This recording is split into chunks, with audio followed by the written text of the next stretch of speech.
বাংলাদেশের বাইরে পৃথিবীর বিভিন্ন প্রান্তে যে যেখান থেকে চ্যানেলে দেখছেন আপনাদের সকলকে সাদর আমন্ত্রণ তৃতীয় মাত্রা দেখবার জন্য। সাম্প্রতিক নানা বিষয় নিয়ে আলোচনার জন্য আমার সঙ্গে স্টুডিওতে রয়েছেন আমার বসা আছেন জাতীয় সংসদ সদস্য এবং বাংলাদেশ জাতীয়তাবাদী দল বিএনপি কেন্দ্রীয় নির্বাহী কমিটির স্বনির্ভর বিষয়ক সহ সম্পাদক অ্যাডভোকেট নীলোফার চৌধুরী মনি এবং আমার ডানে রয়েছেন বাংলাদেশ সুপ্রিম কোর্টের আইনজীবী এবং গণতান্ত্রিক আইনজীবী সমিতির সাধারণ সম্পাদক অ্যাডভোকেট হাসান তারিক চৌধুরী। স্বাগত আপনাদের দুজনকে তৃতীয় মাত্রা। অ্যাডভোকেট নীলোফার চৌধুরী মনি, গত ফেব্রুয়ারির জাতীয় সংসদ নির্বাচন এবং গণভোটের পরে একই সঙ্গে জনগণ একই সঙ্গে একটা নির্বাচিত সরকার পক্ষে ভোট দিয়েছে, অর্থাৎ একটা দলকে, আপনাদের দলকে নির্বাচিত করেছে, অন্যদিকে রাষ্ট্র সংস্কারের পক্ষে একটা ম্যান্ডেট দিয়েছে। কিন্তু জুলাই সনদ বাস্তবায়নের প্রশ্নে আমরা লক্ষ্য করছি যে সরকার এবং বিরোধী রাজনৈতিক শক্তির মধ্যে এক ধরনের দূরত্ব আছে অথবা এক ধরনের টানাপোড়েন আছে। সো এই অচল অবস্থার মূল কারণ কি? যদি এটাকে আমরা অচল অবস্থাও ধরে নিই বা অতটুকু নাও যাই, যেটুকু হচ্ছে সেটা কি রাজনৈতিক সদিচ্ছার অভাব নাকি সাংবিধানিক এবং প্রক্রিয়াগত জটিলতা? ধন্যবাদ আপনাকে, যারা দেখছেন এবং আমার সহ আলোচককে শুভেচ্ছা। দেখেন, একটা 15.5 বছরের ফ্যাসিস্টের পরে একটা অভ্যুত্থান হলো, অভ্যুত্থানে ইন্টারিম গভর্নমেন্ট আসলো। তারা যতটা না দেশ নিয়ে চিন্তা করেছেন তার চেয়ে অনেক বেশি সংস্কার, এই যে সংস্কারটাকে আমি খুব ভালোভাবে ধরতাম যদি এই সংস্কারটাকে তারা ওইটা মাথায় রেখে করতেন যে সংস্কারটা পুরাটাই যেন কাজে লাগে। আপনি দেখেছেন যে সংস্কার কমিটি সংস্কারের সঙ্গে কথা বলতে গিয়ে বিভিন্ন দল বিভিন্ন নোট অফ ডিসেন্ট দিয়েছে, প্রায় বড় বড় দল সবাই কম বেশি নোট অফ ডিসেন্ট দিয়েছে। সেটা তখন তারা লিপিবদ্ধ করেছে। কথা ছিল এরকম যে নোট অফ ডিসেন্টগুলো সংসদে পর্যালোচনার পরে এটা রাখা হবে কি হবে না, এটা 2/3 মেজরিটি ভোটে এটা নির্ণয় করা হবে। এবং পাশাপাশি আপনার গণভোটটা হলেও গণভোটটা 2/3 মেজরিটি ভোটে সব কিছুই, এই যে নোট অফ ডিসেন্টের বাইরেও যে সংস্কারগুলো করা হয়েছে, এই 133টা অধ্যাদেশ সবগুলোই পাশ করা হবে এরকম 2/3 মেজরিটি। তো যখন সংসদটা হয়ে যায়, ইলেকশন যখন হয়, তখন কিন্তু আপনার অল পাওয়ার নির্বাচিত এমপিরা তখন, এটা কিন্তু সংস্কার থেকেও বলা হয়েছে ওরকম যে লাস্ট ভোট কিন্তু এমপিদের মাধ্যমেই হবে। তো হলো, তো এখন গণভোটটা আপনার একটা বিতর্কিত জায়গায় অবস্থান করছিল, আপনি নিজেও জানেন। যেটা হলো সংবিধানে এটা ছিল না, এটাকে আনা হয়েছে এবং তারা এই গণভোটটাও যে কাজ করবে আপনার ওই সংস্কারের 133টা এইসব অধ্যাদেশ পাশ করলে একই কাজ করবে। তো গণভোটটার আলাদা কোনো কিন্তু ভ্যালুস এখানে আপনার মনে হয় না যে এইভাবে করে, অথচ তারা এখন বিরোধী দল একমাত্র গণভোটটাকে অবলম্বন করে বসে আছে এবং তারা বিভিন্নভাবে থ্রেট দিচ্ছেন যে কোনো মূল্যে গণভোট পাশ করতে হবে। এবং যেদিন শপথ নেয়, শপথের নিয়ম হচ্ছে আপনি একটা দিনে একটাই শপথ নিতে পারবেন, কিন্তু বিরোধী দল 2বার শপথ নিয়েছে। গণভোটের জন্য 1বার শপথ নিয়েছে, সংসদ সদস্য হিসেবে 1বার শপথ নিয়েছে। আইনজ্ঞরা এই কথাটা বলেন যে একদিনে 2টা শপথ নিলে একটা শপথ সংবিধান সংস্কার পরিষদ আরেকটা হচ্ছে, তো এটা আগেরটা আপনার ইনভ্যালিড হয়ে যাবে। তো ইনভ্যালিড যদি হয় তাহলে সংসদ সদস্য থাকতে পারে না। বলতে পারেন যে তাহলে কেন আছে? যেহেতু বিএনপি সরকারে আছে, বিএনপি চায় না যে অনাকাঙ্ক্ষিত কোনো ঘটনা, গণতন্ত্রের শক্তি অর্জন করার জন্য কোনো অনাকাঙ্ক্ষিত আবার ঘটনা ঘটে, আবার ইলেকশন হোক। ইন দ্যাট কেস বিএনপি নিয়মের বাইরেও কাজ করতে পারে না, নিয়মের বাইরের কথা বলছি না, এটাকে ধরলে অনেক দূর যাওয়া যায়। বিশেষ করে স্বরাষ্ট্রমন্ত্রী যেমন একসময় সংসদে দাঁড়িয়ে বলেছেন যে আমরা অনেক কিছু মেনে নিয়েছি আগে, শুধুমাত্র নির্বাচনটা যেন হয়ে যায়। হ্যাঁ, এটাও আমি আসছি। আপনি যে কথাটা বললেন, একটা নির্বাচন ডিপেন্ড করে প্রায় 2-3 হাজার কোটি টাকার উপর। একটা নির্বাচন ডিপেন্ড করে সন্ত্রাসী কার্যক্রম কতটা হলো না হলো এইসবের উপর, অনেক কিছু নিয়ে একটা নির্বাচন। সেই নির্বাচনের পথ পেরোনোর পরে আবার বাংলাদেশে যে আরেকটা সলিড নির্বাচন হবে, নিরবিচ্ছিন্ন নির্বাচন হবে এমন বলা যায় না। এবং এত টাকার ব্যাপার, যখন বাংলাদেশের অর্থনীতি তলানিতে এবং ধার দেনা করে চলতে হয়, সেই সময়টা আপনার এগুলো সব কিছু মিলে যদি আপনি চিন্তা করেন, দেশ নিয়ে চিন্তা করেন, দেশের আপনার কি বলবো, দেশপ্রেমিক একজন মানুষ হিসেবে চিন্তা করেন, তাহলে আপনাকে কি এই কিছু ছাড় দিতে হয়। সেই ছাড় দিতে গিয়ে আপনার যে কথাটা আপনি আমাকে একটু খুঁচাই দিলেন যে নির্বাচনের আগে সবকিছু মেনে নেওয়া, সাড়ে আগে এবং 15 পরে বছর আপনার কথার সূত্র ধরে সাড়ে- আপনিও পরে যেটা আমি বলেছেন যে আমি মেনে আমি নেওয়ার বুঝতে বিষয়ে, পেরেছি হ্যাঁ। যে এর মধ্যে So, খোঁচা বাস্তবতা দিলে আমি আছে। দুটোই দিয়েছি, আমি আগেরটাও পরেরটাও। আমি অস্বীকার করছি না যে বাস্তবতা নাই। বাস্তবতাটা হলো এরকম, 2 বছরের অনির্বাচিত সরকার, 15.5 বছরের তথাকথিত নির্বাচিত সরকার, এই সব মিলায় প্রায় 20 বছরের যে একটা টানাপোড়ন, 18 মাসের ইন্টারিম সরকার, সব মিলায় প্রায় 19 বছর এই টানাপোড়নটার জন্য, এবং আপনি নিজেও জানেন, আমিও জানি, এখানে আমাদের আরেকজন সহ আলোচক উনিও জানেন যে এই নির্বাচনটার আগে কি পরিমাণ প্রতিবন্ধকতা ছিল। নির্বাচন হবে কি হবে না, ইলেকশনের আগের দিনও, সকালবেলা ইলেকশনের দিনও একটা কনফিউশন ছিল। সেইখানে বিএনপির অনেক কিছু তারা ক্লুটা দিয়ে রেখে গেছে, জি। কিন্তু অনেক কিছু তাদেরকে বলতে হয়েছে। সেই বলতে হতে গিয়ে পরবর্তীতে বলেছে যে ওই মুহূর্তে আমাদের সামনে নির্বাচনটাই ছিল। কারণ একটা দেশের আজকে 18 মাসের ওই সরকার এবং আজকের সরকারের মধ্যে কিন্তু অনেক পার্থক্য। সো অ্যাডভোকেট হাসান তারিক চৌধুরী, আপনি শুনছিলেন মিস নীলুফার চৌধুরী মনি কথা বলবার সময় বলছিলেন এটা প্রায়োরিটি, এটা না ওটা। সো আমি একজন আইনজীবী হিসেবে আপনার কাছ থেকে বুঝতে চাই যে একটা নির্বাচিত সংসদের সামনে সরকারের বা সরকারি দলের নির্বাচনী ইশতেহার, যার ভিত্তিতে তারা আসলে নির্বাচিত হয়েছে এবং গণভোটে অনুমোদিত, একই দিনে একই সঙ্গে অনুমোদিত জুলাই সনদের মধ্যে কোনো বিষয়ে যদি পার্থক্য থাকে, কোন ম্যান্ডেটে অগ্রাধিকার পাওয়া উচিত? দেখুন, আপনাকে শুরুতেই ধন্যবাদ জানাচ্ছি জিল্লু ভাই এবং আমার দীর্ঘদিনের সহ আলোচক মনি আপা, যাকে রাজপথে বিশেষ করে এই জুলাই অভ্যুত্থানে যিনি খুব সামনের কাতারে থেকে লড়াই করেছেন, মনি আপাকে আবারও শুভেচ্ছা জানাচ্ছি। এখন ওনার নতুন দায়িত্ব, ওনাদের কিছু সমালোচনা আমাদের করতে হবে, এই কারণে আমাদের প্রতি ওনাদের অঙ্গীকার আছে এবং ওনাদের প্রতি আমাদের দায়িত্ব রয়েছে সমালোচনা করার। নিঃসন্দেহে ম্যান্ডেটের কথা যদি আমরা বলি, সাংবিধানিক শাসন ব্যবস্থায় আমরা জানি যে পার্লামেন্টকে সার্বভৌম বলা হয়, কারণ এটার নাম হলো আইনসভা। আমি আইনের জটিল মার পেঁচে না গিয়ে দর্শকদের বোঝার জন্য যদি সহজ করে বলি যে আমরা সংবিধানকে আইনসভা বলি কেন, এটার এমন এক ধরনের ম্যান্ডেট রয়েছে যে সে চাইলে পরে মেজরিটির ভোটে এমন আইন বানাতে পারে যে আইন রাষ্ট্রের উপর কর্তৃত্ব করবে। তাহলে কত বড় ক্ষমতা পার্লামেন্টকে দেওয়া হয়েছে। আমরা অনেক সময় যারা সংবিধান পড়ি, আমরা সংবিধানের ওজন বুঝতে পারি না। আবার আমরা যারা অনেক সময় এমপি হই, আমরা পার্লামেন্টের ওজনটাও বুঝতে পারি না, এবং এই কারণে অনেক সময় অনেক স্বৈর শাসকরা পার্লামেন্টের উপরে ছড়ি ঘুরিয়েছে, রাবার স্ট্যাম্প পার্লামেন্ট বলা হয়। রাবার স্ট্যাম্প পার্লামেন্ট বলেছে। আমরা এমনটাও দেখেছি যে সংসদীয় গণতন্ত্রকে তুচ্ছ তাচ্ছিল্য করা হয়েছে এবং বলা হয়েছে যে আনসিভিলাইজড। এরকম অনেক কথা কিন্তু পার্লামেন্টকে হেয় প্রতিপন্ন করে বিভিন্ন সময় বিভিন্ন স্বৈর শাসক বলেছে। আমাদের দেশ একটা ইউনিক অবস্থার মধ্য দিয়েই কিন্তু জুলাই অভ্যুত্থানটি পার করেছে, এবং অভ্যুত্থানের পরে এমন অনেক কিছুই ঘটেছে যেটাকে আমরা ডক্ট্রিন অফ নেসেসিটির ফতোয়া দিয়ে উতরে যাওয়ার চেষ্টা করেছি, যে না এখানে যেহেতু কিছু বলা নাই, এটা doctrine of necessity. Doctrine of necessity কোনো সীমাহীন ব্যাপার না, এটা হ্রাস একসময় টেনে ধরতে হয়। আমরা যদি একেবারে একাডেমিক্যালি যদি আমরা সংবিধানের ভেতরে যাই, তাহলে আমাদেরকে বলতে হবে যে গণভোটটি হয়ে গিয়েছে, সেটি আমাদের সংবিধান তখন অনুমোদন করেনি। আবার তখন আমরা সেই সংবিধানকে ছুঁড়েও ফেলে দেইনি, সেই সংবিধানকেও আমরা বহাল রেখেছি। ওই সংবিধান মেনেই ইন্টারিম শপথ নিয়েছে, ওই সংবিধান মেনেই মিস্টার শাহাবুদ্দিন চপ্পুকে রাষ্ট্রপতি রেখে দেওয়া হয়েছে, এবং ওই সংবিধান মেনেই আবার বলা হচ্ছে গণভোটও নাকি হয়েছে, ওয়ারেস গণভোট সংবিধানে নাই। এইরকম একটা সাংবিধানিক সংকটময় অবস্থার মধ্যে আমি বলবো যে দেশের অন্যতম বৃহৎ রাজনৈতিক দল হিসেবে বিএনপি অত্যন্ত কৃতিত্বের সাথে সেই সাংবিধানিক ফাঁদের মধ্যে পা না দিয়ে একটা বিপুল মেজরিটি নিয়ে পার্লামেন্টে গিয়েছে।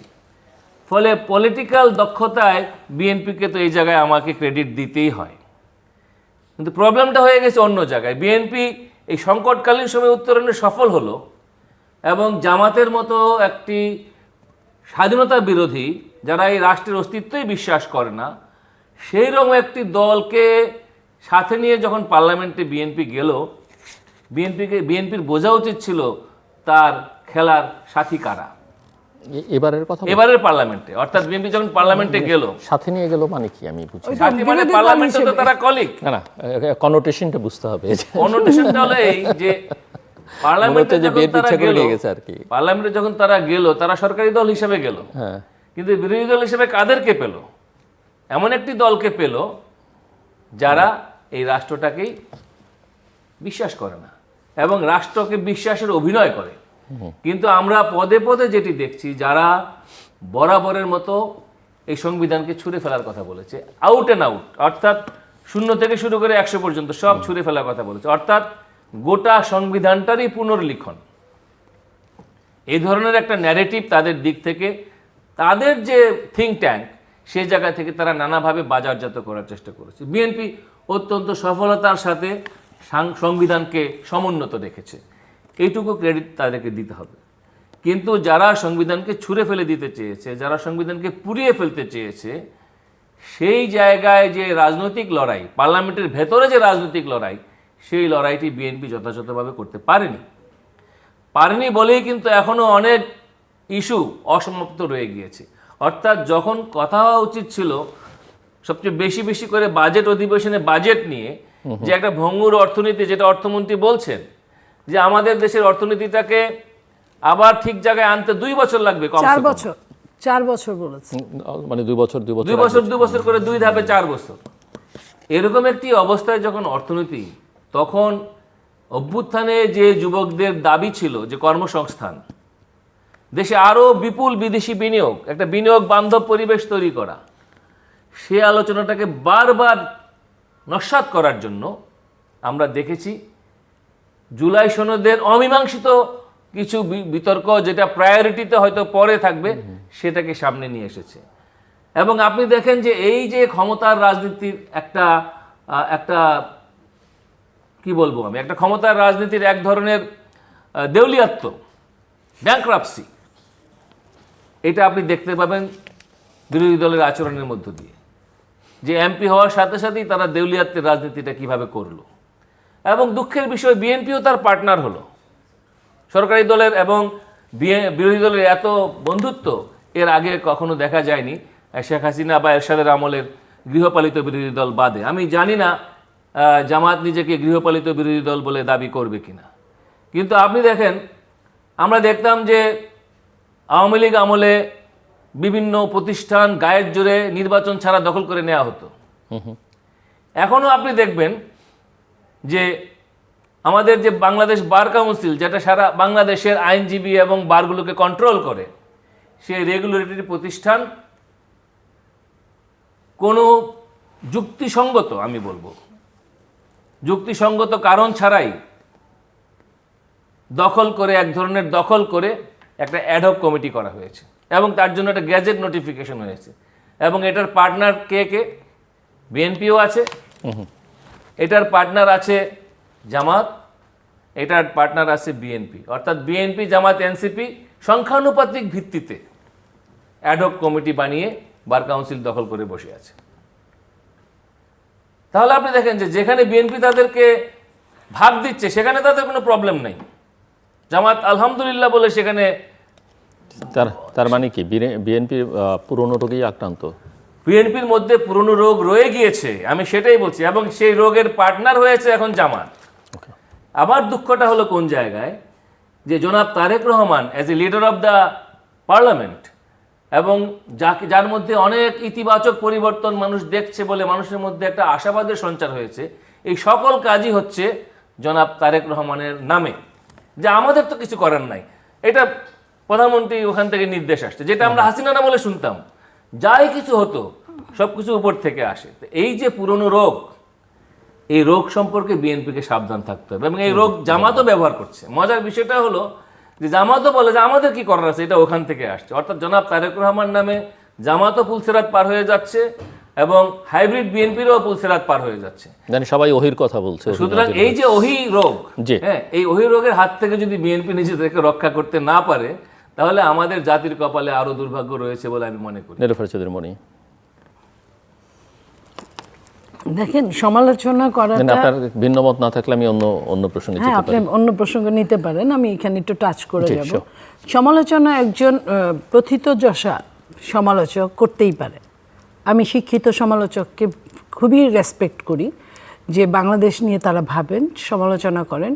আমি চাই যে তাদের মাধ্যমে মাননীয় প্রধানমন্ত্রীর কাছে যদি এই তথ্যটা যান, উনি নিশ্চয়ই, আমি যতটা ওনাকে জানি ততটা উনি সব কিছুর দায় উনি নেওয়ার মতো না। হ্যাঁ, দায়টা আসে, উনি ফেরত দেওয়ার মতো না, কিন্তু সব কিছু যে ওনার জন্যই হচ্ছে, যেটা বুঝালেন তারিক ভাই, এরকম না।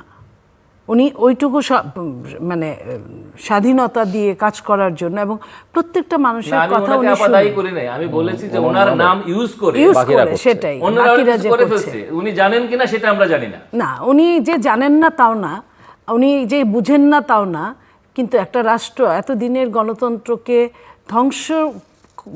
ধ্বংসের মুখোমুখি থাকা কোনটা গণতন্ত্রটাকে জানেন, মানে উদ্ধার করার জন্য উনি আদেশ করছেন সেটা, নাকি ওনার নাম ব্যবহার ওনার করা হচ্ছে, নামটা যে ব্যবহার হচ্ছে সেটা জানেন? এটা উনি জানেন। Okay, good. কিন্তু সব ক্ষেত্রে সবাইকে, আপনারা জানেন ইতিমধ্যে উনি বেশ কয়েকজন মন্ত্রীকে ধমকও দিয়েছেন, এটাও তো নিশ্চয়ই জানেন আপনারা।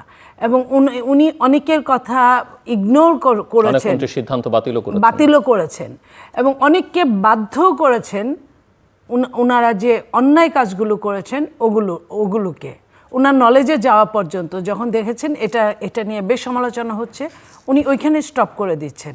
তো একজন মানুষ, ওনার জন্য 24 ঘন্টা, আপনার জন্য 24 ঘন্টা, আমার জন্য 24 ঘন্টা, একটা রাষ্ট্র অনেক বড়, ছোট রাষ্ট্র হলেও অনেক বড়, অনেক জনসংখ্যা, সেইখানে কাজ করতে গেলে, এবং নতুন সরকার, অনেক কিছু সমস্যা এই দেশে বিদ্যমান ছিল, সেখান থেকে তুলে আনার জন্য একটু সময় দরকার, এবং অবশ্যই সময়টা 4 মাস খুব বেশি সময় না। আমার ধারণা যে উনি সঠিক জায়গায় সময় মতো উনি পৌঁছতে পারবেন। আপনি সংবিধান সংস্কার পরিষদের প্রসঙ্গটা তুলেছিলেন আলোচনায়, কিন্তু এর বাইরে ওই যে জুলাই চার্টার বলি বা ঐকমত্য বলি বা আপনাদের 31 দফার ইশতেহার, অন্যদেরও যারা আপনাদের অ্যালাইজ ছিল তাদেরও অঙ্গীকার বা কমিটমেন্ট, সব মিলিয়ে কতগুলো বিষয়ে আলোচনা গত কয়েক বছর ধরে বাংলাদেশ হয়েছে, যেমন ধরেন দ্বিকক্ষ বিশিষ্ট পার্লামেন্ট, প্রধানমন্ত্রীর মেয়াদ সীমা, রাষ্ট্রীয় প্রতিষ্ঠানগুলোর মধ্যে ক্ষমতার ভারসাম্য, সাংবিধানিক পদে নিয়োগের প্রক্রিয়া। সো এখন একটু 4 মাস পরে সে এই সন্দেহটা অনেকের মধ্যে আছে যে এগুলো কি আসলে সত্যিকার অর্থে আপনারা ঐকমত্য হয়েছিলেন কিনা, আপনারা মানে আমি সকল রাজনৈতিক দল, আপনাদের মধ্যে আপনারা কি সত্যি অঙ্গীকারবদ্ধ কিনা, না এগুলো এক ধরনের ঐকমত্যের ভাষার আড়ালে মতবিরোধটাও আছে, এবং শেষ পর্যন্ত এগুলোর অনেক কিছুই হবে না আসলে। দেখেন, আপনি যে কথাটা বললেন, ঐক্যমত্য তো হয়েছে বলেই এতগুলো অধ্যাদেশে কিন্তু একটা লাইনে এসেছে, এবং অনেকগুলো পাশও হয়েছে। আর এটার বাইরে যদি আপনি যান, তাহলে 2023 সালে যে 31 দফা, কয়েক বছর অক্লান্ত পরিশ্রমের ফসল, 31 দফায় আপনি যতগুলো পয়েন্ট বললেন এইমাত্র, সবগুলো পয়েন্টে কিন্তু দেওয়া আছে, এবং এটা কিন্তু সংস্কার, বিএনপি নিজে সংস্কার করেছেন, দেশের সংস্কার করেছেন বড় একটা দল হিসেবে। অনেক সময় একজন মাঝামাঝি থাকা ব্যক্তি হিসেবে বলি, রাজনীতির বাইরের মানুষ হিসেবে, যে বিএনপি যদি তার নিজের, সম্ভবত আপনার সঙ্গে এই অনুষ্ঠানে অন্যবার আলোচনা, নিজের অঙ্গীকার 31 দফা আমি বাদ দিলাম, নির্বাচনী ইশতেহারে যেটা আছে সেটা রক্ষা করে, সেটাও যথেষ্ট, বা তার অনেকটা রক্ষা করে। অলরেডি শুরু করেছেন, ইশতেহারে যা কিছু আছেন তার অনেকগুলোই স্টার্ট হয়ে গেছে। আপনি কি মনে করেন যে রাষ্ট্র কাঠামোর সঙ্গে সম্পর্কিত বিষয় বা চেকস অ্যান্ড ব্যালেন্সের জায়গা, যেগুলো একটা স্থায়ী, যেগুলো আমি আপনাকে 2-1টা পয়েন্টস বলি গুরুত্বপূর্ণ, যেটা হচ্ছে বিচার বিভাগ, আপনার হচ্ছে গুম খুন, এইসবের যে কমিটিটা, এগুলোর কথা বিএনপি বলেছেন, বিএনপি স্বরাষ্ট্রমন্ত্রী মহোদয়, যে এটা যেহেতু একটা কঠিন জায়গা, এটা আরেকটু বিচার বিশ্লেষণ আলোচনা করে এই 1-2 মাসেই করে ফেলাটা এটা কোনো মহৎ কাজ না, এটা করে আমরা করছি। আর কিছু জিনিস, যেমন ধরেন উচ্চকক্ষের কথা বললেন, উচ্চকক্ষ হবে না এরকম তো বলা হয় নাই, উচ্চকক্ষের যে রুলস অ্যান্ড রেগুলেশনের মধ্যে ফেলে এটা হতে হয়তো বা 2-1 বছর চলে যাবে, এটা হতে পারে, কিন্তু এটা হবে না তা না। তারপরে আপনার প্রধানমন্ত্রীর যে ক্ষমতা, 2 বারের টানা 2 বার, এখানে যেটা আছে নোট অফ মেয়াদ। ডিসেন্টে, যে বিএনপি টানা 2বার বলেছে আর অন্যরা বলেছে একদমই 2বারের বেশি আর ক্ষমতায় আসতে পারবে না। এখানে কিন্তু একটু আলোচনার মধ্যে একটু গ্যাপ আছে অন্য দলের সাথে।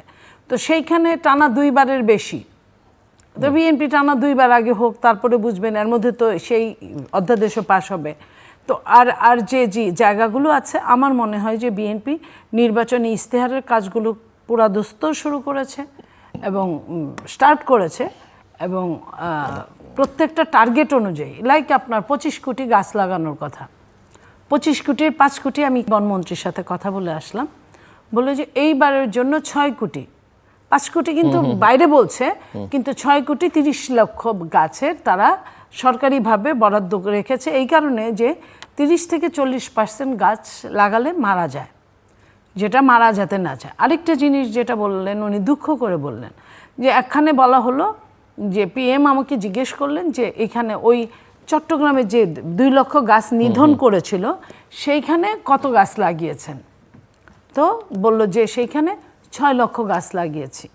সবাই তো কাগজ দেখেই কথা বলে, বনমন্ত্রীও কাগজ দেখে কথা বললেন, 6 লক্ষ গাছ লাগিয়েছেন।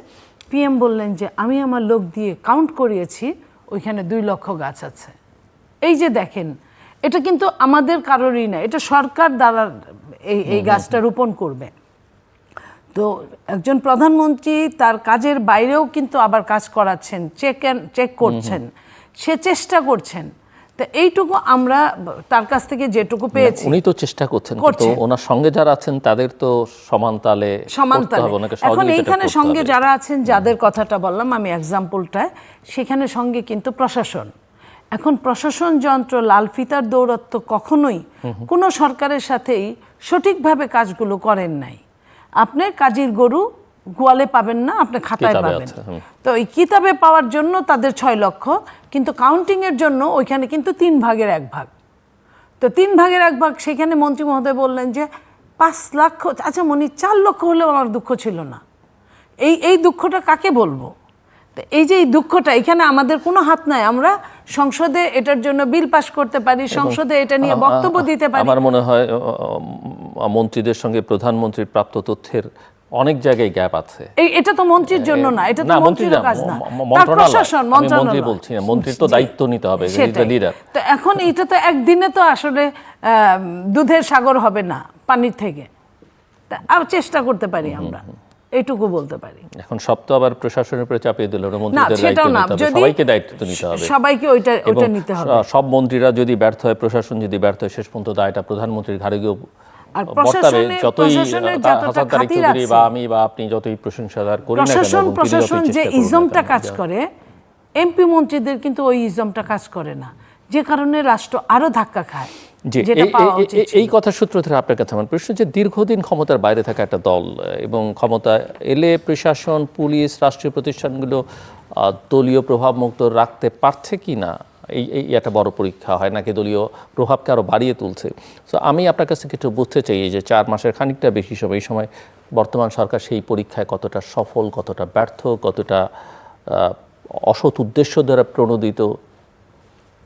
ধন্যবাদ, এটা খুবই প্রাসঙ্গিক একটা আলোচনা, কারণ আমাদের দেশের জনমানুষে অর্থাৎ পাবলিক সাইকোলজিতে একটা বিষয় আমরা সবসময় শুনে থাকি, আপনার চায়ের আড্ডায়, আপনার রাস্তাঘাটে, অলিতে গলিতে, গ্রামে গঞ্জে, হাটে বাজারে আপনি মানুষকে বলতে শুনবেন এভাবে, মানে আমাদের দেশের প্রচলিত ফ্রাস্ট্রেটেড পলিটিক্যাল ন্যারেটিভ সেটা হলো এরকম যে অমুক দল 16 বছর চেটেপুটে খেয়েছে, একটি দল অভুক্ত ছিল, তারা ভুক্ত উপোস, তারা এখন আসছে, তারা এখন খাবে। এই যে সাধারণ মানুষের মনে যে এই মনস্তাত্ত্বিক ধারণা তৈরি হয়েছে একটা নেগেটিভ পলিটিক্স থেকে, এবং তারা মানুষ ধরে নিয়েছে যারা ক্ষমতার বাইরে ছিল তারা এখন ক্ষমতায় এসে তাদের প্রধান কাজই হচ্ছে রাষ্ট্রীয় সম্পদের লুণ্ঠন করা এবং দুর্নীতি করা। এই ন্যারেটিভকে পাল্টানোর চ্যালেঞ্জ, বিগ চ্যালেঞ্জ। কেন মানুষের মনে এই ধারণা জন্মায় যে রাজনীতি হলো টাকা উপার্জনের একটা মাধ্যম, বড়লোক হওয়ার মাধ্যম, সহজে বড়লোক হওয়া যায় কি করলে? রাজনীতি করলে সহজে বড়লোক হওয়া যায়, এমপি মন্ত্রী হলে বড়লোক হওয়া যায়। এই যে ন্যারেটিভ সোসাইটিতে তৈরি হলো, এটা তো একদিনে তৈরি হয় নাই, এবং এটা তৈরি হওয়ার পেছনে একটা দীর্ঘ করাপ্ট পলিটিক্যাল হিস্ট্রি রয়েছে। এই জায়গাটা আমি মনে করি যে বিএনপির সামনে এখন এটা একটা বিগ চ্যালেঞ্জ, যে এই ন্যারেটিভকে পাল্টানো, এবং এই পাল্টানোর জন্য সবচেয়ে বড় আমার ধারণা বড় এক্সাম্পলটা তৈরি করেছেন এখনকার প্রধানমন্ত্রী। কিভাবে, আমি ওনার গুণগান গাওয়ার জন্য এখানে বসি নাই, I am very much critical about the political things. তো এখন কেউ ভালো করলে প্রশংসা করতে হবে, এখন দোষ নেই। প্রবলেমটা মানে হলো কি সারাক্ষণই যে সমালোচনা নিন্দা করতে হবে, নট ভালো করলে মানে প্রশংসা বাধ্য করতে হয়ে হবে। তো এখানে সমালোচনা করতে বসছি বলে যে গণহারে করতে হবে, বিষয়টা এরকম না। সমালোচনার জন্য সমালোচনা করতে হবে। সমালোচনার জন্য সমালোচনা নয়, আমাদের তো সোসাইটিটাকে একটা এনরিচ জায়গায় নিয়ে যেতে হবে, একটা সভ্য এবং গণতান্ত্রিক একটা বহুদলীয় সমাজে নিয়ে যেতে হবে। তো সেই জায়গায় নেওয়ার জন্য আপনি যদি লিবারেল ডেমোক্রেট হন বা আপনি যদি একটা বহুদলীয় গণতন্ত্রে বিশ্বাস করেন, সেই ক্ষেত্রে আমাদের সামনে কিন্তু এই আলোচনাগুলো এসে যায়। সেটা কীরকম? সেটা হলো এই যে কথাবার্তাগুলো হচ্ছে, আপনি যেটা বললেন যে দলীয়করণ ঠেকানোর রাস্তাটা আসলে কি বিএনপি সেটা কতটুকু পারছে। আমি নিজেও নাকি উল্টো দলীয়করণই করছে। এটার একটা ডেমার্কেশন আছে, যে কিছু কিছু জায়গা আছে এই জায়গাগুলোতে হাত দিলে মনে হবে যেন সীমা লঙ্ঘন হয়ে গেল, আর কিছু কিছু জায়গা আছে এরকম রয়েছে যে চাইলেও অনেক সময় হয়তো ম্যানেজ করা যায় না। এটা আমাকেও যদি আপনি প্রধানমন্ত্রী বানিয়ে দেন আমিও পারবো কিনা আমার যথেষ্ট সন্দেহ আছে। কিন্তু কিছু কিছু স্পর্শকাতর জায়গা থাকে যেই জায়গাগুলো দলীয়করণ, আবার কিছু কিছু জায়গা বোধ হয় আছে, আমি জানি না, যে নিজের লোকই আসলে দরকার হয় না। যেমন ধরেন যে আপনার প্রাইভেট সেক্রেটারি এমন একটা কনফিডেন্সিয়াল জায়গা, এখানে খুব বিশ্বস্ত লোক না হলে পরে প্রাইভেট সেক্রেটারি রাখা কিন্তু অনেক সময় কঠিন হয়ে যায়। কিন্তু এখন আপনি রাষ্ট্রীয় আইন কর্মকর্তা নিয়োগ করবেন, যে হলো রাষ্ট্রকে আইনি সহায়তা দিবে এবং রাষ্ট্রের মামলাগুলোকে ফেস করার ক্ষেত্রে, সেটা সংবিধান নিয়ে হোক, সেটা গণভোট নিয়ে হোক, সেটা সংস্কার নিয়ে হোক, সেটা আমাদের দুদক নিয়ে হোক। আমাদের জুলাই সনদের কথা যদি আমরা বলি, যেখান থেকে আমাদের কথাটি শুরু হয়েছিল, জুলাই সনদের একটা বড় জায়গা হলো কনস্টিটিউশন।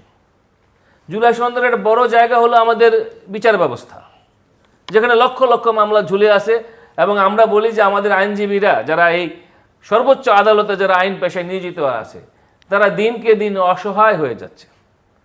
এত খারাপ অবস্থা আমাদের বিচার ব্যবস্থা। এটা কারণটা কি? আমরা শুনেছি যে এখানে যে নিয়োগ টিয়োগ হয়, কথিত আছে চিরকুটে নিয়োগ হয়ে যায়, তার জন্য মেধা যোগ্যতার প্রয়োজন পড়ে না। এবং অনেক ঠাট্টা রসিকতাও আমাদের আদালত পাড়ায় রয়েছে এই নিয়োগ নিয়ে। এবং আমাদের যারা নিয়োগপ্রাপ্ত হয় এই ধরনের চিরকুট নিয়োগরা, তারা নিয়োগপ্রাপ্ত হওয়ার পরের দিন থেকে এই দুর্নীতির মহান কাজে তারা লিপ্ত হয়ে যায়। এবং এই যে ব্যাপারটা, এটা হয় শুধুমাত্র দলীয় নিয়োগের কারণে। এখন অনেকে এই টকশোতে এসে অনেকে আজকাল যুক্তি দেয় যে আমেরিকাতে যখন সরকার বদলায় তখন আমেরিকান প্রেসিডেন্ট ডোনাল্ড ট্রাম্প এসে সব জায়গায় তার দলের লোক বসিয়ে দেয়। বিষয়টা কিন্তু আমেরিকাতে এরকম ঢালাও নয়। বাংলাদেশে দলীয়করণের জন্য যারা আমেরিকান এক্সাম্পল সেট করতে চায়, তাদের মাথায় অন্য চিন্তা আছে। সেজন্য আমি বলি যে আমাদের রাষ্ট্রের ডিসিএসপি কারা হবে, সচিব কারা হবে, বিশ্ববিদ্যালয়ে ভিসি কারা হবে, প্রধান বিচারপতি কারা হবে, অ্যাটর্নি জেনারেল কে হবে, ডেপুটি অ্যাটর্নি জেনারেল কে হবে, অ্যাসিস্ট্যান্ট অ্যাটর্নি জেনারেল কে হবে, দুদকের কমিশনার কে হবে, এইরকম বেশ কিছু জায়গা আছে যেই জায়গাগুলোতে সততা, নিষ্ঠা এবং দক্ষতা, মেধা, এগুলো খুব ম্যান্ডেটরি একটা ব্যাপার। এই জায়গায় দলীয়করণ হচ্ছে কিনা সেটাই হলো আমাদের দেখার বিষয়। এবং দুঃখের বিষয় হলো, আপনার প্রশ্নের জবাবে আমি 30 সেকেন্ডে বলি, এই সমস্ত জায়গায়ও দলীয়করণ হচ্ছে। ফলে আমার কথাটা সেই জায়গাতেই যে আপনার দলের লোক আপনি বসান, কিন্তু আমি তাতে মাইন্ড করব না, কিন্তু আমাকে দেখতে হবে যে আপনার দলের লোকটা কি করে রাতারাতি পাজেরও চালায়, এইটা আমাকে দেখতে হবে। যে নীলুফার চৌধুরী মনি, আপনি আপনার দলকে ক্ষমতায়ও দেখেছেন, ক্ষমতার বাইরেও দেখেছেন, নিজে এখন সরকারি দলের সংসদ সদস্য, আপনি একসময় বিরোধী দলের সংসদ সদস্য ছিলেন।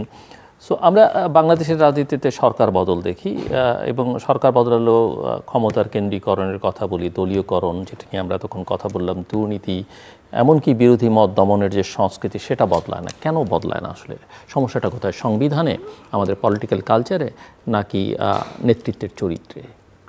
দেখেন, এটা যদি বলতে হয় প্রথমে আমি নেতৃত্বের চরিত্রটাই বলবো। কালচারে, বইতে তো সবসময় ভালো ভালো কথা লেখা থাকে। আপনি বলেন যে সংবিধান যে এই যে ছুঁড়ে ফেলে দেওয়া, চেঞ্জ করা, সংবিধানে কি কোনো দিন কোনো খারাপ কিছু লেখা আছে? সংবিধান মানে না যখন যারা সরকারে থাকে তারা কতটুকু মানে। দেখা গেছে যে আওয়ামী লীগের সময় আমাদেরকে মেরেছে, খুন করেছে, আবার আমাদেরকেই মামলা দিয়েছে। তো তাদের কথা পুলিশ শুনেছে, আমাদের কথা শুনে নাই। তো আমরা নিজেরা নিজেদের সন্তান মার্ডার হলো, নিজেরাই মার্ডার কেসের আসামি হলাম। ঠিক তেমনই আপনার যে পর্যন্ত সরকারে থেকে, সরকারে না থাকলে হবে না, বিরোধী দলের বড় বড় ভাই গল্প করা যায়, সরকারে থেকে যে পর্যন্ত আমি ভালো দিয়ে শুরু না করতে পারবো, আমাকে দিয়ে আমি শুরু না করতে পারবো, ততদিন পর্যন্ত এই ভালোটা আপনার কেচ্ছার মধ্যেই থেকে যাবে, গল্পের রূপকথার গল্পের মধ্যেই থেকে যাবে, এটা বাস্তবতা আসবে না। তো একজন রাজনৈতিক নেতা তার চারিত্রিক বৈশিষ্ট্যের উপর অনেক কিছু দেশের ডিপেন্ড করে। সেইটা আমি বুঝি না যে এইখানে রাজনৈতিক নেতার সঙ্গে আমলারাও জড়িত, কারণ শিখায় কিন্তু আমলারাই। স্যার এটা করেন কিচ্ছু হবে না, স্যার ওইটা করেন কিচ্ছু হবে না, স্যার আমি দেখছি। এই যে এই জায়গাটায় তাদের কিন্তু বেসিক অনেক জায়গায় তাদের মিল নাই, কিন্তু ওই একটা জায়গায় তাদের মিল আছে। আপনি বলেন যে আওয়ামী লীগ এত বছর অত্যাচার করে গেছে, এত সমস্যা করে গেছে, এত লুটপাট করে গেছে, কয়জন আমলা ওইভাবে বের করেছে? আপনি দেখেন শেখ হাসিনার নামে এতগুলো মামলা হয়েছে, অথচ কত যে মানে অন্যায়মূলক এই যে টাকা পয়সা লুটপাট, হিসাব নিকাশ, এগুলো নিয়ে কিন্তু মামলা হয় নাই। কয়টা মামলা হয়েছে আমি জানি না। হ্যাঁ, এই যে হুকুম দিয়ে মানুষ মেরেছে, মানুষের আন্দোলন দমানোর জন্য চেষ্টা করেছে, আর্মিকে হুকুম দিয়েছে, পুলিশকে হুকুম দিয়েছে, এইসব নিয়ে মামলা হয়েছে। আপনি সে যে কারাপ্টেড, সেটা নিয়ে কয়টা মামলা হয়েছে? তো এই জায়গাগুলোয় যে পর্যন্ত আপনি টাচ না করবেন, এই জায়গাগুলোয় নিজেকে যে পর্যন্ত না দাঁড় করাবেন, সে পর্যন্ত মুক্তি আমরা যত কথা কেউ যদি বলেন যে এই সব অভিযোগ তো আপনারা করেছেন, মামলা কেন হলো না, আপনাদের কাছে যথেষ্ট তথ্যপত্র ছাড়া কি আপনারা বলেছেন না? তথ্যপত্র থাকলে আপনাদের হয়ে কেউ মামলা কেন করলো না? শোনেন, মামলাটা কিভাবে করবে এখানে একটা প্রশ্ন। মামলাটা যে সময়টা আমি আপনার জন্য মাথা খাটায় ওই মামলা করব, ওটা কিন্তু স্টাডি করার ব্যাপার। কোনখানে কত টাকা বরাদ্দ হয়েছে, কত টাকা লুটপাট হয়েছে, কত টাকা দেশে আছে, কত টাকা বিদেশ আছে, কত টাকার কোনো হদিস নাই। সেটার জন্য যেমন ধরেন জাতীয় সংসদে আলোচনায় আসলো যে তৎকালীন প্রধানমন্ত্রীর খাবার খরচ হলো 35 কোটি টাকা। একটা মানুষ কি খায় ভাই 35 কোটি টাকা শুধু খাবারের জন্য?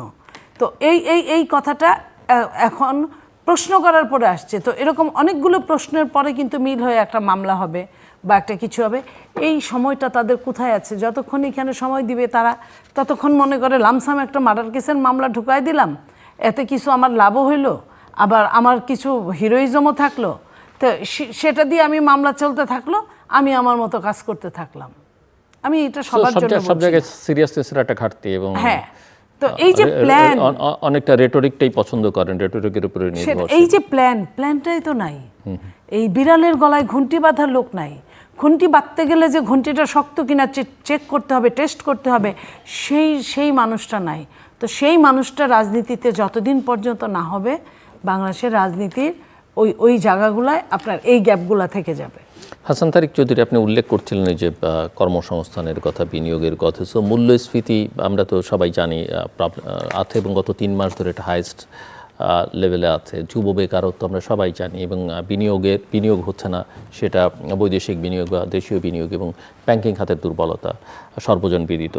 তো এই সমস্যাগুলোকে শুধু আমরা যদি প্রবলেম হিসেবে দেখি তাহলে চলবে না। এগুলো আমাদের পলিটিক্যাল স্ট্যাবিলিটির জন্য একটা বড় ঝুঁকি, এবং সেই ঝুঁকিটা আসলে শেখ হাসিনাকে, আমরা পলিটিক্স নিয়ে অনেক আলোচনা করেছি, কিন্তু এই যে অর্থনৈতিক সংকটগুলো যেগুলো নির্ভর চৌধুরী মনিও খানিকটা ইঙ্গিত করলেন, সেটাও তাকে বিপদের মধ্যে আসলে ফেলেছে, একদিনে বোঝা যায়নি। সো এখন এই নতুন সরকারকে আসলে তারা কি কাঠামোগত সংস্কারের দিকে তাদের মনোযোগ দিচ্ছেন, না তা আপাতত একটা পরিস্থিতি সামাল দেওয়ার জন্য পিসমিল অ্যাকশনের মধ্যে থাকবার চেষ্টা করছেন? ধন্যবাদ আপনাকে। আমার কাছে মনে হয় যে বিএনপি একটা ডিফেন্সিভ পজিশনে আছে অলওয়েজ। পার্লামেন্টও আমাদের মাননীয় স্বরাষ্ট্রমন্ত্রী যে ভাষায় কথা বলেন, উর্দু কবিতা বলেন, হ্যাঁ, তো এক ধরনের ডিফেন্সিভ, একটা হাস্যরসাত্মক পরিবেশের মধ্যেই তারা আছেন। কিন্তু দেশটা তো আর হাস্যরসাত্মক পরিবেশে নাই, কারণ সকালবেলা ঘুম থেকে উঠে বাজারে গেলে দেশের অবস্থাটা যারা সাধারণ এবং মধ্য আয়ের মানুষ তারা আমরা বুঝতে পারি। এবং বিশেষ করে ব্যাংক থেকে যখন পার্সোনাল লোন এবং যারা রিয়েল বড়োয়ার, যারা ব্যাংকে টাকা ফেরত দেয়, সেই মানুষরা ব্যাংকে গেলে বুঝতে পারে যে দেশের অর্থনীতি কোথায় আছে, এবং বিদেশ যাওয়ার সময় যখন ব্যাংক থেকে ডলার কিনতে যাই তখনও বুঝতে পারি যে দেশের অর্থনীতি কোন জায়গায় আছে, ডলারের রেট, এবং পার্টিকুলারলি যারা বিদেশ থেকে ইম্পোর্ট করেন তারাও ডলারের রেটের ধাক্কাটা কিন্তু এখানে বুঝতে পারেন। এবং আমাদের দেশে এই ডলার বাজারের এই যে ক্রাইসিস, এবং এই যে ক্রাইসিসটা ডেফিনেটলি এটা মানে সাহস করেই বলা যায় যে এটা ম্যান মেড, এটা কৃত্রিম। এত সংকট আপনি পাশের দেশ ইন্ডিয়া বা থাইল্যান্ডে গেলেও কিন্তু আপনি কম্পেয়ার করলে বুঝতে পারবেন যে গ্লোবাল মার্কেটে কারেন্সি মার্কেটটা যেখানে এত স্টেবল, আমাদের এখানে কেন এত আনস্টেবল। এই জায়গাগুলো অ্যাড্রেস করার জন্য বিএনপির যে অর্থমন্ত্রী, যিনি প্রথমবারের মতো অর্থমন্ত্রী, ওনার উচিত ছিল একটা ড্রাস্টিক মেজারে যাওয়া, এই জায়গায় যাননি। আরেকটা ব্যাপার হলো, মানুষ কিন্তু আপনার বাড়িতে যখন আসবে, আমি সহজ করে যদি বলি, আপনার ড্রয়িং রুম এবং আপনার টয়লেট দেখি, কমন টয়লেট দেখে আপনার সম্পর্কে তার একটা অ্যাসেসমেন্ট তৈরি হয়ে যাবে যে who are you and what is your cultural standard. তো এখন অনেক সময় বলা হয় কিচেনটাও খুব ইম্পর্টেন্ট, যদি even কিচেনে ঢোকার অ্যাক্সেস সবার থাকে না। তো এখন আমাদের দেশে ধরেন প্রধানমন্ত্রী গাছ টাছ লাগাচ্ছে, বা ধরেন এই যে কি বলে খালটাল খনন করা হচ্ছে, that's very good, but Dhaka শহরে যখন নৌকা চলে, বিনিয়োগকারীরা এসে যখন ঢাকায় নৌকা চলতে দেখবে, এবং এই যে কয়দিনের বৃষ্টিতে ঢাকায় যে ম্যাসাকার অবস্থা হয়ে গেল, একটা জরুরি আইন জারির মতো অবস্থা, এইটা তো বিনিয়োগ বান্ধব পরিবেশ হতে পারে না। ডোনাররা তো নিশ্চয়ই প্লেন নিয়ে সরাসরি এসে কুড়িগ্রামে গিয়ে নামবে না, বা ইনভেস্টররা সরাসরি তাদের চার্টার ফ্লাইট নিয়ে এসে কিন্তু আপনার ওই মাদারীপুরে গিয়ে নামবে না। তারা ঢাকা এয়ারপোর্টেই নামবে এবং ঢাকা শহরের উপর দিয়েই তারা যাবে, সেটা এলিভেটেড দিয়েই যাক বা মেট্রো রেলেই যাক। তাহলে এই জলাবদ্ধতার সঙ্গে যে ভূমিদস্যুরা জড়িয়ে আছে, এই জলাবদ্ধতার সঙ্গে যারা নগর দস্যুরা যে জড়িয়ে ছিল গত 3 যুগ 4 যুগ ধরে, এই দস্যুদেরকে তো হাত দিতে হবে। কে ঢাকার 119টি খাল দখল করে ঢাকায় এই জলাবদ্ধতা সৃষ্টি করলো? সরকারি খালগুলো উদ্ধারের একটি ঘোষণা কি এসেছে আমাদের সরকারের কাছ থেকে? আমি অন্তত সেটা জানি না। এবং আপনি দেখেন, এই বুড়িগঙ্গা যদি আপনি না বাঁচাতে পারেন, তাহলে কি আপনি ভাবেন যে বিনিয়োগ বান্ধব পরিবেশ সৃষ্টি হবে? মানে আপনার যে ড্রয়িং রুমটা, রাজধানীটা হলো বিনিয়োগের ড্রয়িং রুম, যে কোনো দেশের রাজধানী হলো বিনিয়োগের ড্রয়িং রুম। আরেকটা কথা আমি অত্যন্ত দুঃখের সাথে বলতে চাই, আমার সুযোগ হয়েছিল একবার ওয়াশিংটন ডিসিতে নেপালি এম্বাসিতে যাওয়ার, এবং একই দিনে আমার সুযোগ হয়েছিল বাংলাদেশ এম্বাসিতে যাওয়ার। নেপালি এম্বাসিতে গিয়ে আমার মনে হয়েছে যে নেপালে ইনভেস্ট করা দরকার, কারণ এম্বাসি এমনভাবে, আমাদের চেয়ে অর্থনীতিতে অনেক পেছানো দেশ নেপাল, কিন্তু যুক্তরাষ্ট্রে সে তার এম্বাসিকে এমনভাবে সাজিয়েছে যে কোনো বিনিয়োগকারী দেখলেই বুঝবে যে এই দেশটা এখানে বিনিয়োগের জন্য আকর্ষণ করছে। আর আমাদের দেশের এম্বাসিটা আমি তখন দেখেছি সেখানে, বিগত সরকারের আমলের কথা বলছি, অবশ্যই এই সরকারের আমলে কোনো বিপ্লব হয়েছে কিনা সেই দূতাবাসে আমি জানি না, কিন্তু সেখানে গিয়ে দেখলাম একটা ভাঙাচোরা রিক্সা এবং কভারবিহীন, মানে একদম মানে রিসেপশনে কভারবিহীন ছেঁড়া ফাড়া হলো আপনার সোফা, যেটা দেখে কোনো ইনভেস্টর আমাদের এম্বাসিতে যদি আসে ভিসা নেওয়ার জন্য বা কোনো কারণে, সে আমার এম্বাসির রিসেপশন দেখলেই বুঝতে পারবে যে এই দেশে বিনিয়োগ করা উচিত না, কারণ তার টাকাটা ঝুঁকির মধ্যে পড়ে যাবে।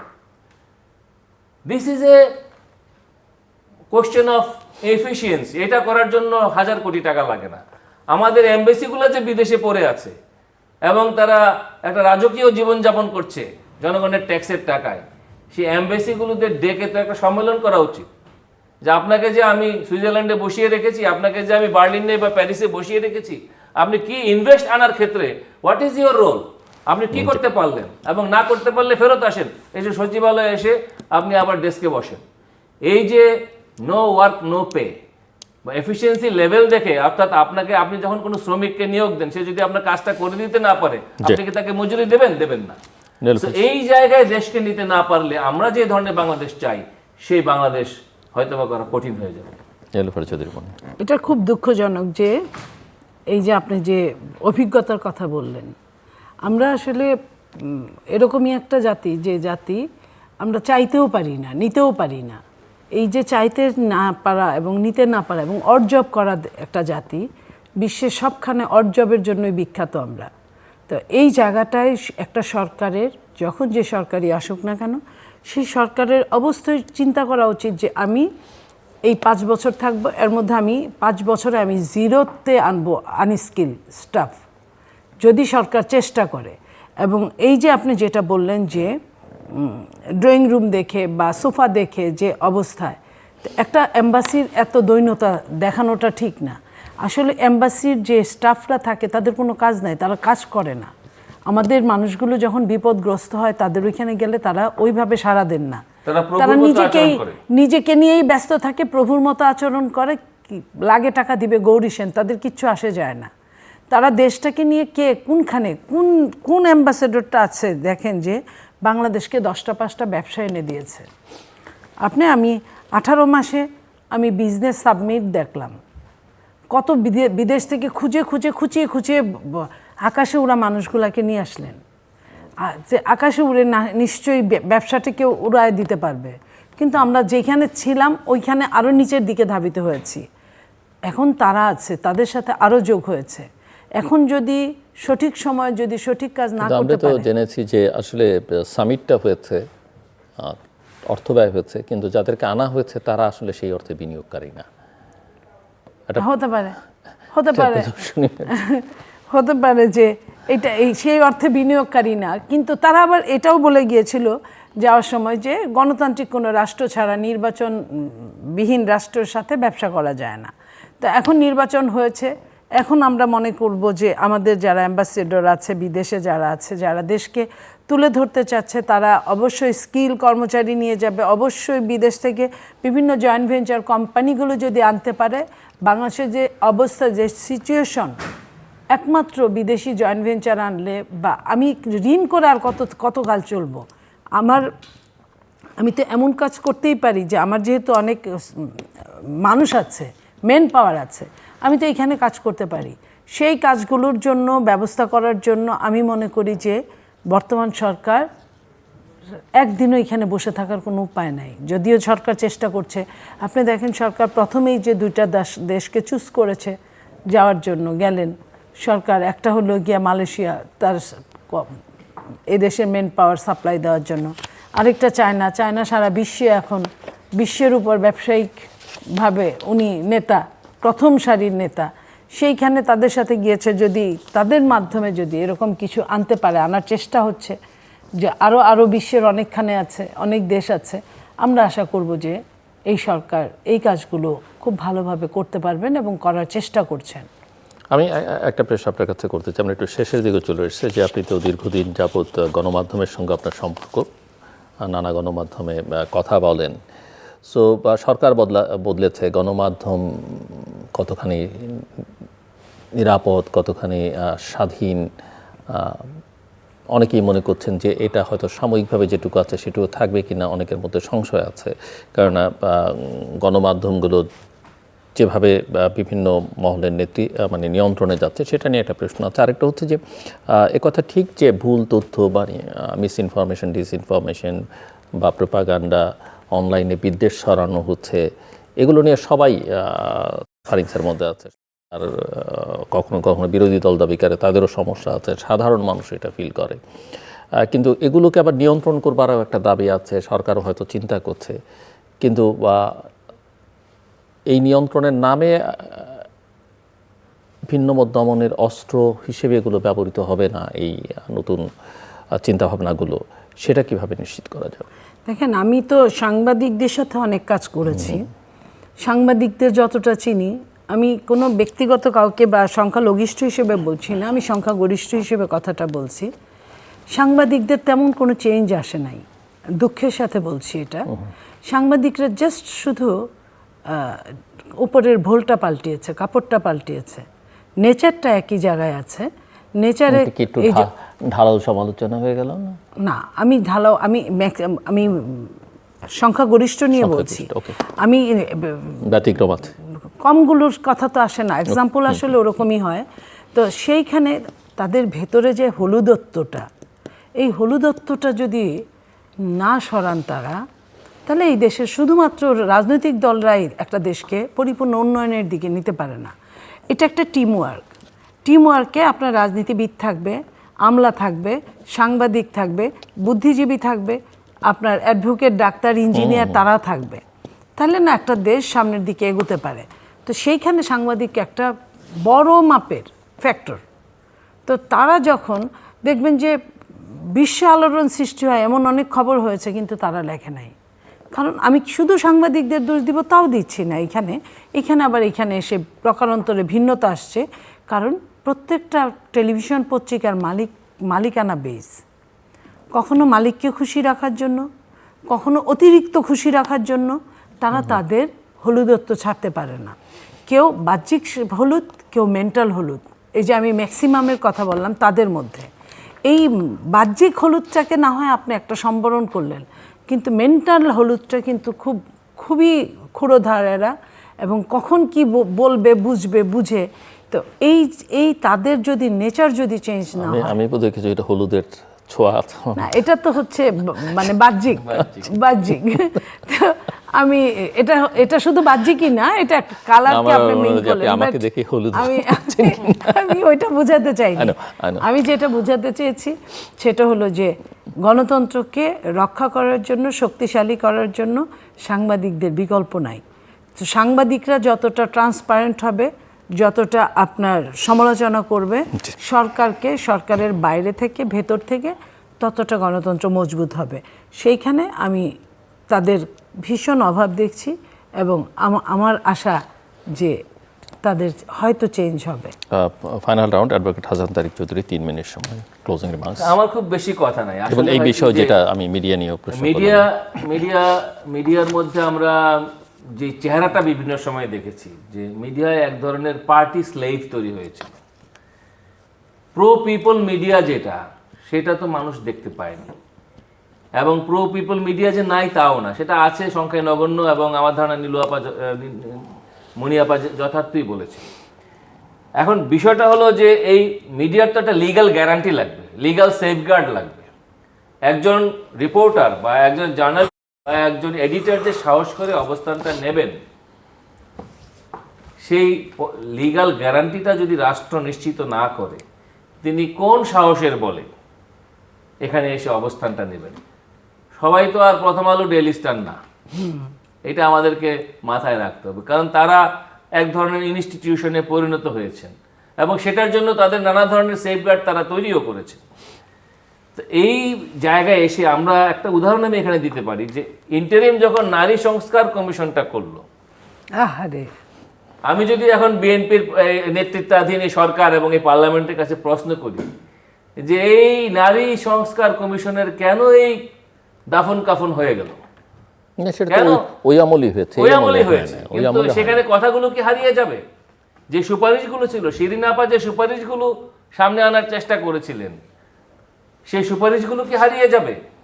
তো এখন ব্যাপারটা একই কথা মিডিয়া সংস্কার কমিশনের বেলাও আপনি পড়ে দেখেন, মিডিয়া সংস্কার কমিশনের রিপোর্টগুলোর মধ্যেও কিন্তু অনেক গুরুত্বপূর্ণ সুপারিশ ছিল, এবং সেই সুপারিশগুলো কিন্তু এখন আর আলোচনায় নাই।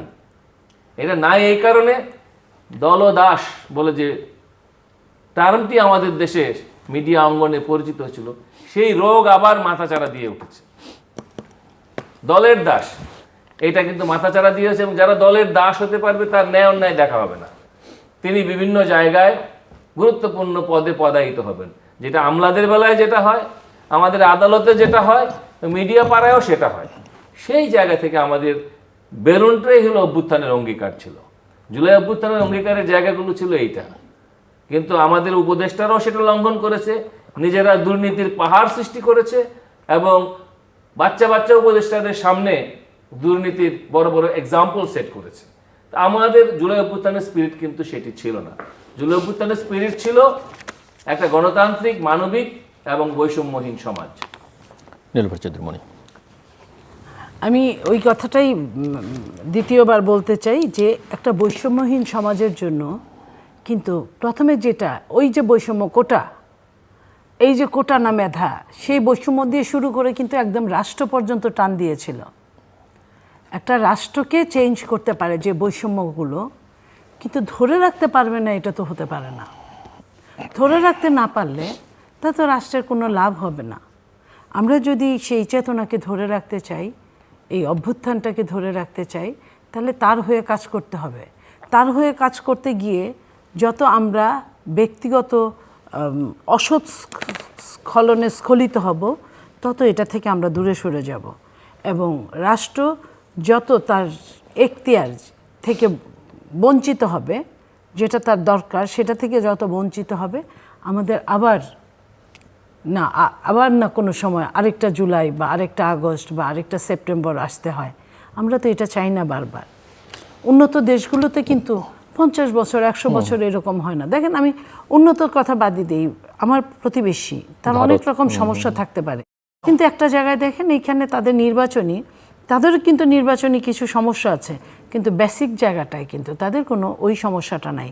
আপনি শেখ হাসিনাকে যখন তারা নিয়ে গেল, স্বাভাবিক অর্থে শেখ হাসিনাকে নিয়ে যাওয়ার সময় মোদিও কিন্তু এক ধরনের স্বৈরাচার শাসক, তার কিন্তু বলার প্রয়োজন পড়ে নাই, কিন্তু উনি কিন্তু ঠিকই জাতীয় ঐক্যের জায়গায় বিরোধী দলকে ডেকে কথা বলেছে এবং তাদের সে নিয়েই কিন্তু তাকে অ্যালাউ করেছে।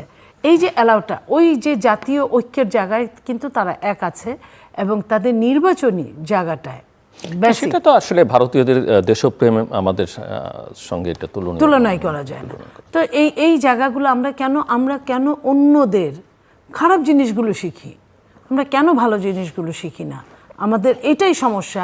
এই জায়গা থেকে বর্তমান সরকার এবং আরও সরকার যারাই আসুক না কেন, এই জায়গা থেকে আমরা যতটা সরে যাব ততটাই আমাদের লস, যতটা আমরা কাছে না আসতে পারবো ততটাই আমাদের লস। আপনি দেখেন, আমরা পাশ্চাত্যদের পোশাক পরিচ্ছদকে ফলো করি, নকল করি, কিন্তু তাদের ভালো দিকগুলো, তাদের কর্মস্পৃহা, তাদের সততা, তাদের একনিষ্ঠতা, এগুলো আমরা কিছুই ফলো করি না। তো আমরা যতদিন পর্যন্ত তাদের ওই নৈতিকতার কেস ফলো না করতে পারবো, ততদিন আমাদের গণতন্ত্র মজবুত হবে না। দর্শক অনুষ্ঠানের শেষ প্রান্তে আমরা সামাজিক যোগাযোগ মাধ্যম ফেসবুক, এক্স এবং ইউটিউবে তৃতীয় মাত্রা লাইভ স্ট্রিম হচ্ছে, আপনারা দেখতে পারেন। টেলিভিশনের পর্দায় দেখতে না পারলে যে কোনো সময় যে কোনো স্থান থেকে ইউটিউবে তৃতীয় মাত্রা চ্যানেলটি সাবস্ক্রাইব করেই পুরোনো পর্বগুলো আপনারা দেখতে পারেন। অ্যাডভোকেট হাসান তারিক চৌধুরী এবং অ্যাডভোকেট এলোবার চৌধুরী উনি অসংখ্য ধন্যবাদ এই আলোচনা শোনার জন্য। দর্শক, একেবারে শেষ যে শব্দমালা আমরা শুনলাম, গণতন্ত্রকে মজবুত করা। গণতন্ত্রকে মজবুত করতে হবে এবং দীর্ঘদিন পর বাংলাদেশ গণতান্ত্রিক প্রক্রিয়ায় প্রবেশ করেছে, যদিও সেখানেও খানিকটা দুর্বলতা আছে। প্রবেশ প্রক্রিয়ার মধ্যেও জনগণ একটা দলকে ক্ষমতায় বসিয়েছে, রাষ্ট্র পরিচালনার দায়িত্ব দিয়েছে। এখানে এখন তারা কি জুলাই চার্টার মেনে চলবে, নাকি তাদের পুরনো 31 দফা, নাকি তাদের সেই রূপকল্প সেটা মানবে, নাকি নির্বাচনী ইশতেহার? স্বাভাবিকভাবে ধরে নেওয়া যায় যে নির্বাচনী ইশতেহার যেটা দিয়ে তারা নির্বাচন মোকাবেলা করেছেন সেটাই প্রধান বিষয় তাদের দলিল হিসেবে। আমরা আশা করব যে এই দলিলই তারা মেনে চলুন, অন্যদিকে না তাকিয়েও যদি এই দলিলের মোটামুটি সিংহভাগ তারা পূরণ করতে পারেন, অঙ্গীকার পূরণ করতে পারেন, তাহলেও জনগণ সন্তুষ্ট থাকবে। অন্তত তারা এটা বলবার সুযোগ পাবেন যে আমরা তো এই কথা বলেই ভোট চাইতে গিয়েছিলাম। নেতৃত্ব অত্যন্ত গুরুত্বপূর্ণ। প্রধানমন্ত্রী নিজেকে জনগণের সামনে গ্রহণযোগ্য করে তুলবার চেষ্টা করছেন এবং মানুষ দলমত নির্বিশেষে সেটা করছেও, কিন্তু তিনি একা বদলাতে পারবেন না। একথা ঠিক যে বাকিরা বদলাতে চাইলেও প্রধান ব্যক্তি যদি না বদলান তাহলে পরিবর্তনটা আসলে সম্ভব হয় না। কিন্তু এটা দৃশ্যমান এখন পর্যন্ত যে তিনি অনেকখানি বদলাতে চাইছেন, চেষ্টা করছেন, কিন্তু তার সঙ্গে যারা আছেন তারা আসলে সেই অর্থে বদলাচ্ছেন না। এবং প্রধানমন্ত্রীকে আসলে এই জায়গাটাতে অনেক বেশি নজর দিতে হবে যে দেশ বদলাবার আগে, অন্য কিছু বদলাবার আগে তার সঙ্গে যারা আছেন তাদের বদলানোর দিকে মনোযোগটা দিতে হবে। অঙ্গীকারের কথা আমরা বলছিলাম, বাংলাদেশের জন্য যেটা জরুরি গণতন্ত্রকে মজবুত করবার জন্য, সেটা হচ্ছে যে আমাদের দেশে বেসিক্যালি কোনো প্রতিষ্ঠান নেই, প্রতিষ্ঠানগুলো গড়ে তুলবার দিকে মনোযোগ দিতে হবে এবং এই প্রতিষ্ঠানগুলোর মধ্যে রাজনৈতিক দলও কিন্তু বিবেচনার মধ্যে থাকতে হবে এবং ক্ষমতাসীন দল হিসেবে বিএনপিকেও আসলে প্রতিষ্ঠান হিসেবে অনেক শক্তিশালী হতে হবে এবং একই সঙ্গে চেকস অ্যান্ড ব্যালেন্সের জায়গা, ভারসাম্য সমাজ রাষ্ট্রে নানা ক্ষেত্রে অর্থনীতিতে ভারসাম্য প্রতিষ্ঠার দিকে মনোযোগ দিতে হবে এবং জনগণের অংশগ্রহণ নিশ্চিত করবার দিকে মনোযোগ দিতে হবে গণতান্ত্রিক প্রক্রিয়া, অর্থনৈতিক প্রক্রিয়া, উন্নয়ন প্রক্রিয়া। আর গণমাধ্যম নিয়ে আলোচনা হচ্ছিল, আমরা দেখি যে বাংলাদেশে খুবই দুর্ভাগ্যজনক যে সরকার বদলালে গণমাধ্যমও বদলে যায়, গণমাধ্যমের চরিত্র বদলে যায় বা তার রূপটা বদলে যায়, এটা আসলে গণমাধ্যমের চরিত্র নয়। গণমাধ্যমের চরিত্রটা ঠিক এরকম যে সব কিছু বদলাবে কিন্তু তার চরিত্র বদলাবে না।